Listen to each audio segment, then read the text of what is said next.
Evening friends, देखते हैं आज ग्लाइकोलाइसिस। तो ग्लाइकोलाइसिस कहाँ होती है? ये जो है यूनिवर्सल पाथवे होता है, जबकि जो कि सभी एनिमल्स में कहाँ होता है? साइटोसोल में होता है। इसका शाब्दिक अर्थ देखें तो ग्लाइको मीन्स ग्लूकोज और लाइसिस मीन्स स्प्लाइटिंग,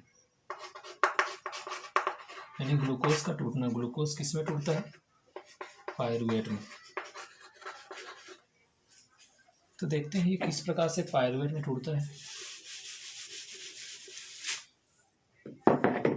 सबसे पहले इस ग्लाइकोलाइसिस क्रिया को हम लोग 2 पार्ट में बांटते हैं। एक रेस्पिरेशन का पार्ट होता है, ये भी आपको जानना जरूरी है, जो कि एरोबिक एंड अनएरोबिक दोनों कंडीशन में होता है। ठीक है, तो 2 पार्ट में बांटते हैं इसको। फर्स्ट जो 5 पार्ट होता है उसको बोलते हैं प्रिपरेटरी फेस। प्रिपरेटरी फेस कहते हैं, जो कि एनर्जी कंज्यूमिंग होता है।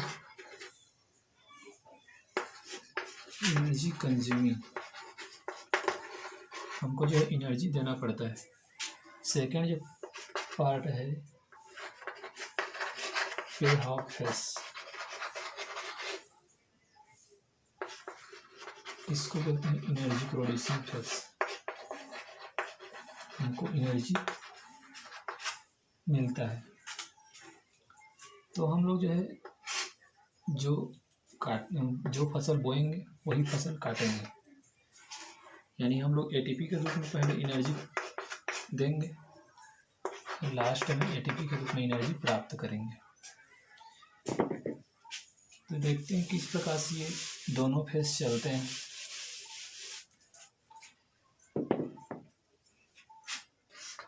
ये फर्स्ट फेस है, ये सेकंड फेस। तो ग्लूकोज सबसे पहले क्या बनाता है? Glucose 6 phosphate. अब आपको स्ट्रक्चर पता होगा ग्लूकोज का, इस प्रकार से होता है। First carbon, second, third, fourth, fifth, और यहाँ पे 6 में CH2OH।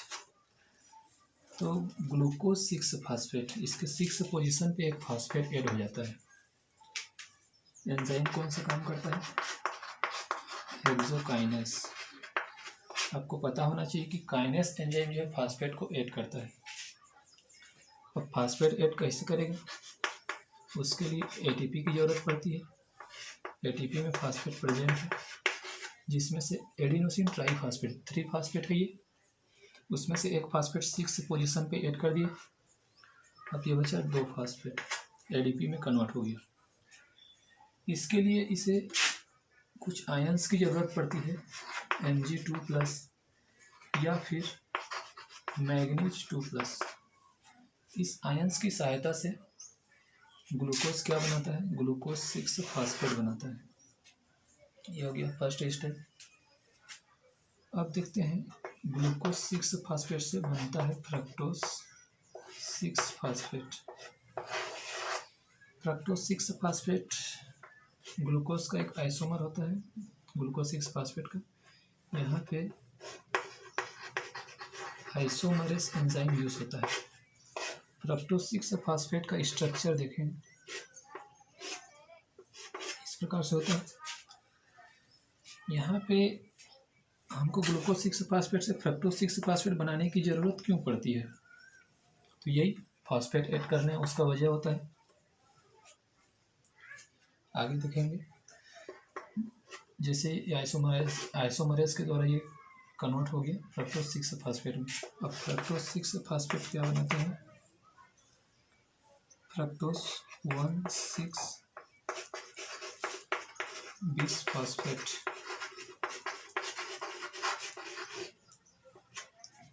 ठीक है, अब यहाँ देखते हैं, पता चलेगा कि किस प्रकार से हम फ्रक्टोज को लिए हैं ग्लूकोज के बाद।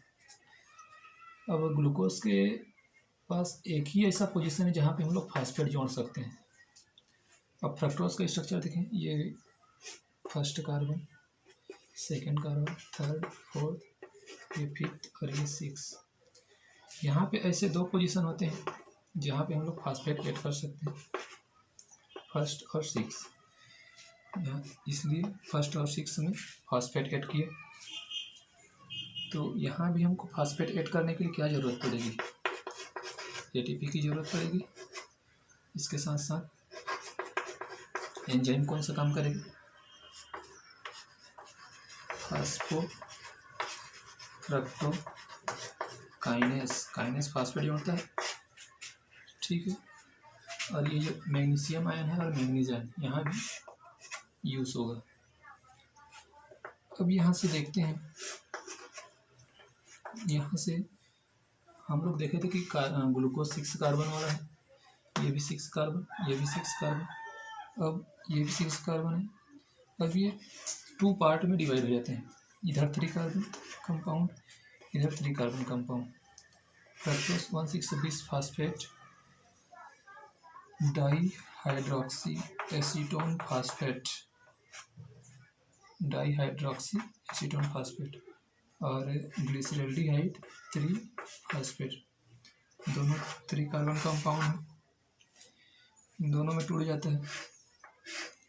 और ये जो डाईहाइड्रोक्सी एसीटोन फास्फेट है, ये ग्लिसरल्डिहाइड 3 फास्फेट में कन्वर्ट हो सकता है, और glyceraldehyde 3 phosphate dihydroxy acetone phosphate में कन्वर्ट हो सकता है। ये दूसरे के आइसोमर होते हैं, ये म्यूटेस एंजाइम के द्वारा कन्वर्ट होते रहते हैं। अब यहाँ से जो ग्लिसरल्डिहाइड 3 फास्फेट बना है डाईहाइड्रोक्सी एसीटोन फास्फेट, यहाँ पे काम करता है एंजाइम एल्डोलेस, ठीक है। अब ये जो 5 पार्ट कंप्लीट हुआ, 5 स्टेप कंप्लीट हुआ, जो कि क्या है, एनर्जी कंज्यूमिंग पार्ट है, जिसको हम प्रिपरेटरी फेज कहते हैं। उसके बाद सेकेंड फेज है पे ऑफ फेज।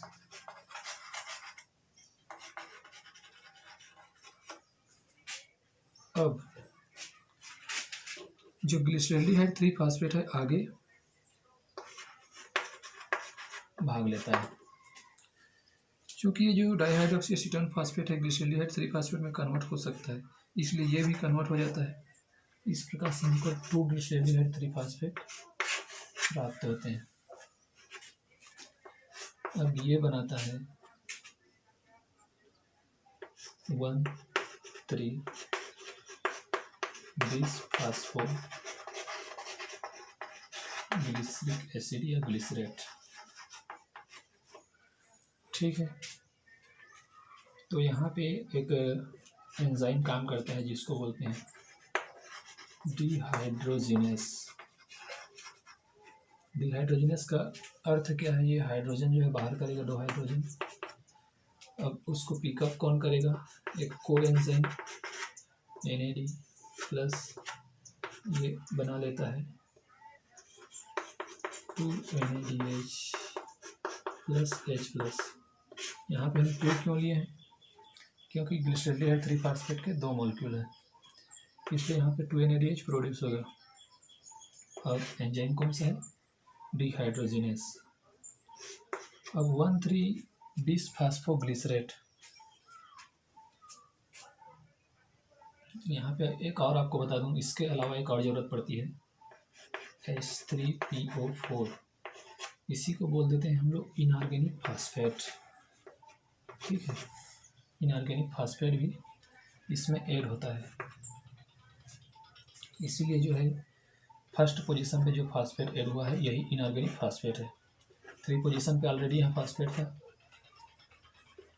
अब जो है जो ग्लिसरेट है 1,3-बिसफास्फोग्लिसरेट, ये कन्वर्ट होता है 3-फास्फोग्लिसरेट। अब यहाँ पे आपको पता होना चाहिए कि 1 पोजीशन का फास्फेट हट रहा है, इसको जो है पिकअप कौन करेगा, ADP, और बना लेगा यहाँ ATP। ये भी 2 की संख्या में होंगे, ओके। अब जो है यहाँ पे एक एंजाइम काम करेगा, काइनेस एंजाइम यहाँ भी होगा क्योंकि जो फास्फेट है प्रोड्यूस हो रहा है। तो फास्फोग्लिसरेट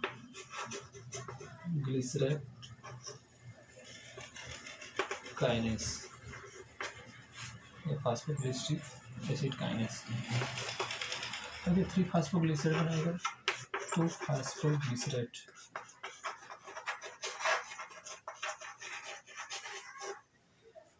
म्यूटेस एंजाइम के द्वारा 6 पोजीशन से 2nd पोजीशन पे फास्फेट जोड़ दिया। अब जो 2 फास्फोग्लिसरेट है इनोलेस एंजाइम के द्वारा इनोलेशन करेगा और एक जो है H2O बाहर करेगा और बना लेगा फास्फोइनाइल पायरुवेट। ठीक है, फास्फोइनाइल पायरुवेट बना लिया। कौन से एंजाइम? इनोलेस। फास्फोइनाइल पायरुवेट जब बनाता है यहाँ भी इसको ज़रूरत पड़ती है मैग्नीशियम आयन की या फिर मैग्नीज आयन की। ठीक है, अब लास्ट में ये बनाएगा, ये भी 2 मोलिक्यूल होगा और यहाँ से ये बनाएगा 2 पायरुवेट।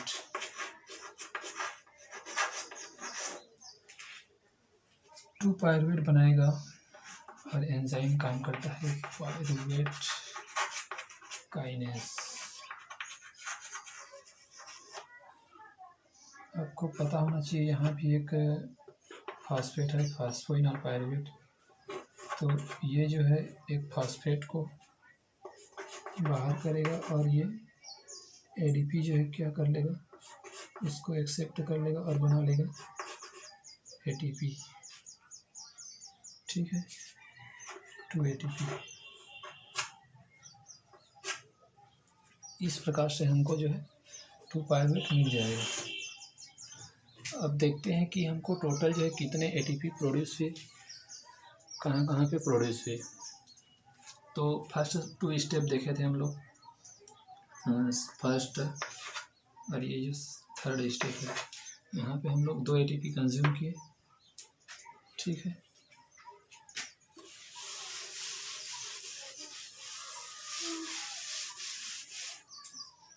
दो एटीपी कंज्यूम हुआ।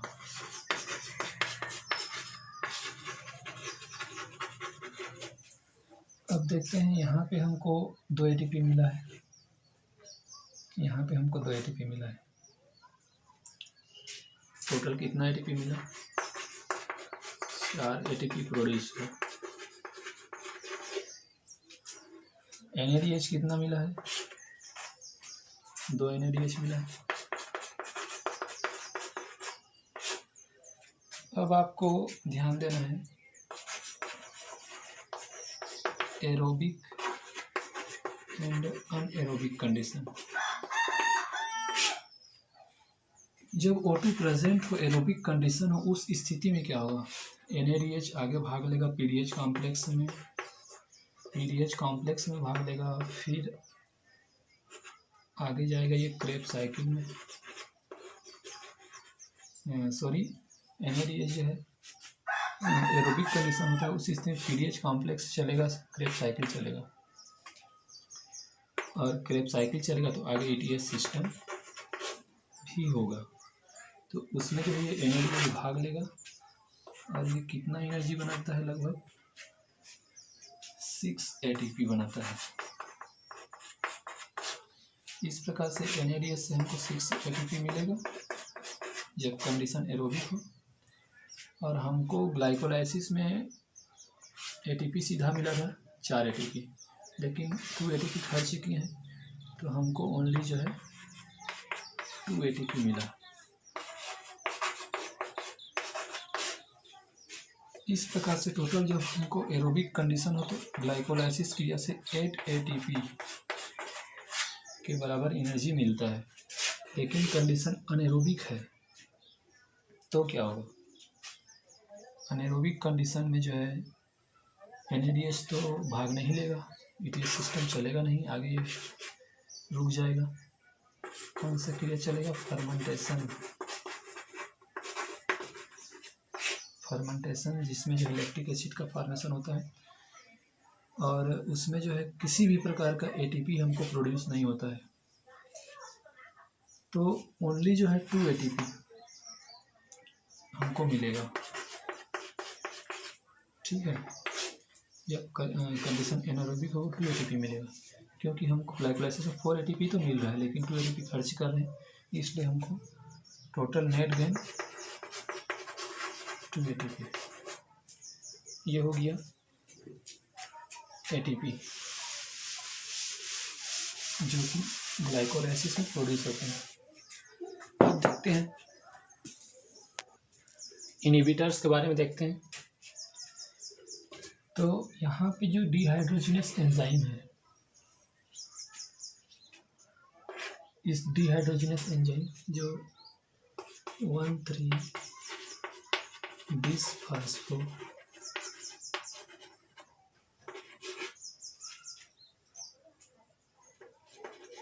ग्लिसरॉल बना है।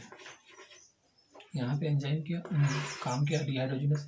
इस डिहाइड्रोजिनेस एंजाइम का एक इनहिबिटर होता है आयोडो एसीटेट। ये आपको याद रखना है, जब आयोडो एसीटेट हो तो वहाँ से ग्लिसरॉल 3-फास्फेट 1,3-बिसफास्फोग्लिसरॉल में कन्वर्ट नहीं हो पाएगा, क्योंकि जो डिहाइड्रोजिनेस एंजाइम है वो उसका फंक्शन जो है ब्लॉक हो जाएगा, जिससे आगे ग्लाइकोलाइसिस क्रिया नहीं होगी। उसी प्रकार से एक इनोलेस एंजाइम, यहाँ पे फ्लोराइड जो है इसको रोक देता है, इसके फंक्शन को, जिससे ग्लाइकोलाइसिस ब्लॉक हो जाता है। यहाँ पे आपको एक बताना भूल गया मैं, यहाँ भी जो है